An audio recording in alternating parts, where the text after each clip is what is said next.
રાધનપુરમાં BSF નિવૃત્ત જવાનને ખનીજ માફિયાઓ દ્વારા માર મારતા ડીવાયએસપીને આવેદનપત્ર અપાયું। પાટણમાં ભૂમાફિયાઓ દ્વારા નિવૃત્ત બીએસએફ જવાન પર હુમલો કરતા ડીવાયએસપી કચેરી આર્મી જવાનોએ આવેદનપત્ર આપી કડક સજા કરવાની માંગ કરી છે।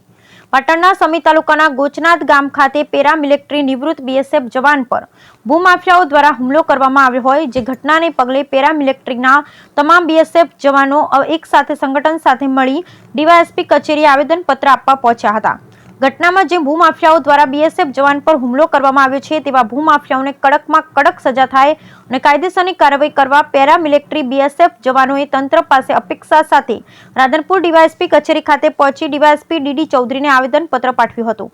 મહત્વનું છે કે ઘટનામાં ગોચનાથ ગામ ખાતે ભૂમાફિયાઓ દ્વારા નિવૃત્ત બીએસએફના જવાન પર હુમલો કરાવતા આર્મીના જવાનો ડીવાયએસપી કચેરી આવેદનપત્ર આપવા પહોંચ્યા હતા। બીએસએફ જવાનને ઢોર માર મારતા હાલ બીએસએફ જવાન હોસ્પિટલમાં સારવાર લઈ રહ્યા છે, ત્યારે આ ઘટનાને પગલે આર્મી જવાનોએ આવેદનપત્ર પાઠવી કડકમાં કડક સજા કરવાની તંત્ર પાસે માંગ કરી છે। તેમજ જો એક અઠવાડિયાની અંદર તંત્ર દ્વારા યોગ્ય કાર્યવાહી નહીં કરાય તો આગામી સમયમાં ઉચ્ચ કક્ષાએ રજૂઆત કરવાની બીએસએફ જવાનોને તૈયારી પણ દર્શાવી છે।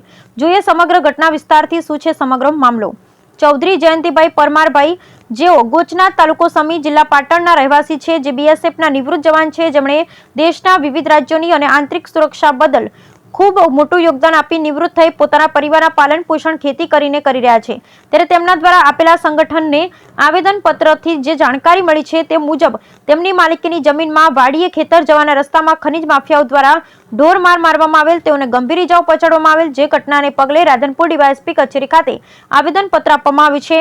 કાયદાકીય રીતે કાર્યવાહી કરાવી જવાનને ન્યાય આપવાની માંગ કરવામાં આવી છે। આ બાબતને ગંભીરતાથી લઈ ત્વરિત ન્યાય આપવાની માંગ કરાઈ। Bureau report Anil Ramanuj, Radhanpur, Patan. હું પટેલ દાનાભાઈ ધરમસિંહભાઈ, ગામ જેકડા, નિવૃત્ત અને શહીદ ચેરિટેબલ ટ્રસ્ટ સંગઠન, અમદાવાદ।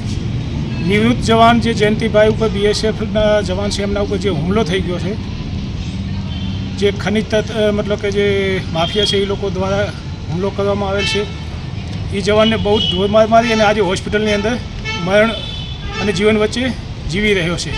એના વિરુદ્ધમાં જે નિવૃત્ત જવાન છે જિલ્લાની અંદર, એ લોકો ડીવાયએસપી સાહેબ જોડે સખ્ત કાર્યવાહી કરે અને એના માટેથી અમે બધા જવાનો એક થઈ અને આવેલા છીએ। અને જો આની અંદર 7 દિવસમાં કોઈ કાર્યવાહી નહીં કરવામાં આવે તો ઉપર કાર્યવાહી કરવામાં આવશે। બસ।